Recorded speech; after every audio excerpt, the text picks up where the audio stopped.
abalabi baffe abalungi abadde Mix Media mujje baleko gye mutuusaako engalo amanya n'eddoboozi Uncle President Masaka City bambi subscribinga likinga commentinga sharinga era following edde Mix Media ntumirako abantu abali e Uganda abali e Masaka e Kenya Kata baagala nnyo Arab Emirates France Germany South Africa Congo mwenna mbaagala nnyo tumirako n'abasobodde okugenda ku mupiira gwa buddu mukulikireeyo ddala tumirako ku Fred Lumbuye Umaru Kiseka Principal King Saha Kasagadde Ushira Rose mbaagala nnyo Steve mwenna mbaagalira ddala n'abalabi mwenna abadde Mix Media olunaku olwaleero nno ntuuse nga mbaletedde MP ono avuddeyo n'atulaga akasente ke wawa akateeka wawa akajja na biki byakakozeemu ono nno MP mulamba ng'abangi mumumanyi ye mukulu Nandala Mafabi ono muna FDC era bino bye bintu byasinga okujjamu akasente ono CEO mulamba ku radio eyitibwa Erigoni nga radio eno yamalawo 3 billions nga radio etudde ku kizimbe ekinyirira okuzaama wetudde tewabangibwa ng'eri mu nnyumba yaayo nga yamalawo billioni 3 ng'erina ebyuma ebistreaming live erina eminaala oba buyita obulongooti erina abakozi abalungi nga bagizimba wamma ng'eri ku mayengo g'empewo UCC egimanyi frequency channel yagigula naye ng'esinga kuweereza mu lulimi lw'eyo waka lulimi luzaaliranwa ng'ate erina abakozi abayivu ate ng'era basasulira ddala ono CEO mulamba omukulu Nandala Mafabi eno radio ye mu petrol station yagiddemu ddala ssente eziwerera ddala ng'era alina petrol station ng'esangibwawo Majanga ku Mbale Road oba giyite oluguudo olugenda Embaale nga petrol station eno nnene nga kuliko we bakanikira osobola okukyusizaako service okuli bi oyiro ng'etunda amafuta aga diesel etunda petroli etunda ne parafini ng'eneera abakozi abawera petrol station eno eri ku kkubo kwennyini nga yeyebwoya ate ng'erina abakozi abawerera ddala ng'erinako ne ka supermarket ng'osobola okupaakinga n'ofunawo ekyokulya mu petrol station atereddemu ddala ssente ate era ng'azijjiddemu ddala kuba petrol station tayineemu wane waffe Uganda alinawo petrol station eziwerera ddala ne Kenya alinawo petrol station Nandala Mafabi ate nno nga tezitudde ku bupolotipoloti obwo zitudde ku mapoloti agawerera ddala ezimu zirina kuyiika petrol station atereddemu ddala ssente ze era akasimbi akafuna buli lunaku bino nno yabikola tanaba na kuyingira mu paaliyamenti CEO wa Mount Elgon Hotel eno hoteri namba hoteri gaggadde erinako zi swimming pool erina ebizimbe ebinene ebyo by'emyaliro 5 erinako bino ebizimbe ebyowansi nga etudde ku yiika eziwerera ddala ng'eneeno nayo esangibwawo ewaabwe awo mu Mbaala awo mu bitundu by'Essolonke eyo mu Mbaala eyo gyesinga okusiŋŋaanibwa eyo Mount Elgon Hotel eno hoteri ye era ng'eviiramu ddala akasente ze zimu hoteri esinga obunene eyo mu Western eyo eno naye ng'eviiramu ddala akasente eno hoteri ye booya ng'erina abakozi abawera ng'erina ebyuma ebyo eby'amazzi ebigumya ebyo eby'ebbeeyi ebyuma by'emmere swimming pool abakozi interior omulungi hoteri eviiramu ddala akasente ono CEO wa Kama Oil Limited bano bali mu byamafuta ezo zigaasi sirinda gaasi ono gwe tufumbisa gaasi gwe tukozesa ewaka oyiro gwe bateeka mu mamotoka ono Kama byonna birimu kampuni eno yiye era nga ye director oba muyite CEO nga balina ne diesel parafini petroli era akasimbi akagiramu ddala buli lunaku teri atakozesa mafuta ffenna tukimanyi ono ali ne mu bya real estate mu real estate mwali bino mulimu okutunda ettaka n'okuligula okutunda amapoloti okutunda amayumba okugaddaabiriza n'amala n'agajjamu akasente ng'alina estate eziwerera ddala etali emu etali bbiri wano mu central ayinamu ewaabwe eri mu western ayinayo mu northern ayinayo ng'alina amataka agawera agali mu real estates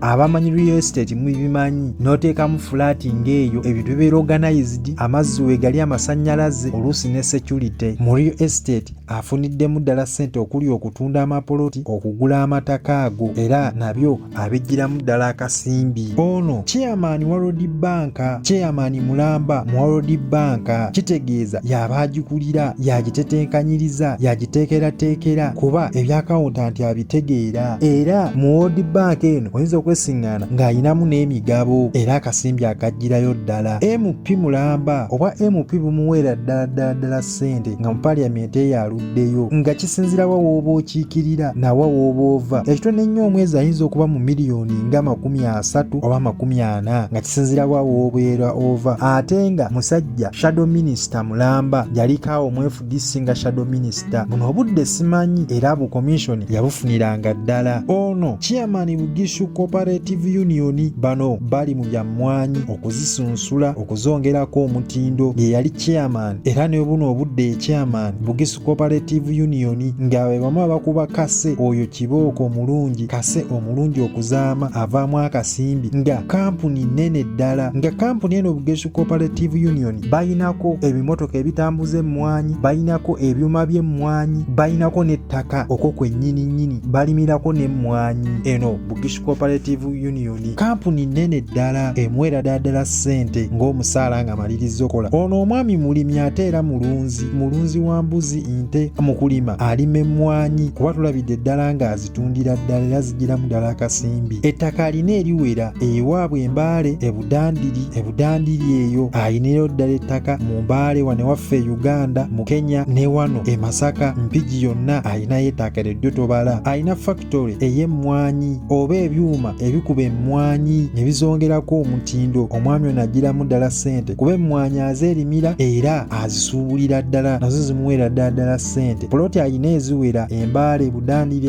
Essolonko Entebe Empigi alinamu ebyo ebya real estate. Omwami ono lawyer Mulamba era ayina law firm emwera ddala ssente. Lawyer Mulamba ono emmotoka atereddemu ddala ssente ze eziwera kosa emmotoka ezimutambuza eza bizinesi okuli eza woteeri ez'amafactory n'ezo ez'amafuta ezitambuza amafuta ge atereddemu ddala ssente okuli zirukulula n'ezo ez'amafuta. Ebimotoka ebyo bya bbeeyi ekimotoka kimu kiri mu bukadde nga 650. Ono Nandala Foundation naye agitereddemu ddala ssente era ng'enegabira basala abaana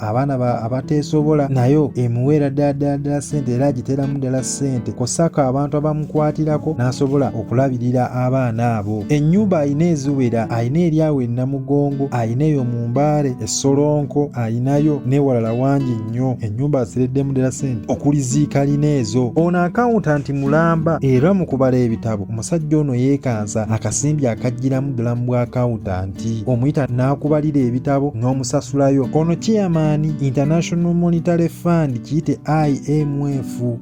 akasimbi akafunira ddala era akajjirayo ddala. Ono ainvestinze nnyo mu kugula emigabo ng'era ayina emigabo mingi nnyo okuli ku Bugishu Cooperative Union n'amakampuni amalala agali ga Airtel ago ga MTN ne mu mafuta omwo ataddemu abaguzeemu emigabo. Social media emwera ddala ssente. Social media nga kuliko eya radio yennyini eya woteeri namu akasimbi akajjiramu ddala alangira nako Bugishu Cooperated Union. Ono YouTube channel emwera ddala ssente okuli eya radio yali Eligoni FM emwera ddala ssente. Rentals namu atereddemu ddala ssente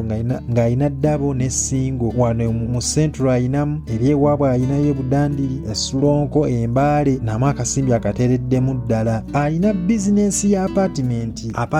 azigiddemu ddala akasimbi akawerera ddala ng'era ayina abapangisa abawerera ddala nga bamusasula mwezi akasimbi akafunidde ddala mu apartments. Ono ayina flats ezo flat oba ziyite arcade nga zino ozipangisa n'oteekako amaduuka wane waffe mu Kampala ewaabwe Embaale Budandiri yonna ayinayo arcade nga nazo zimuweera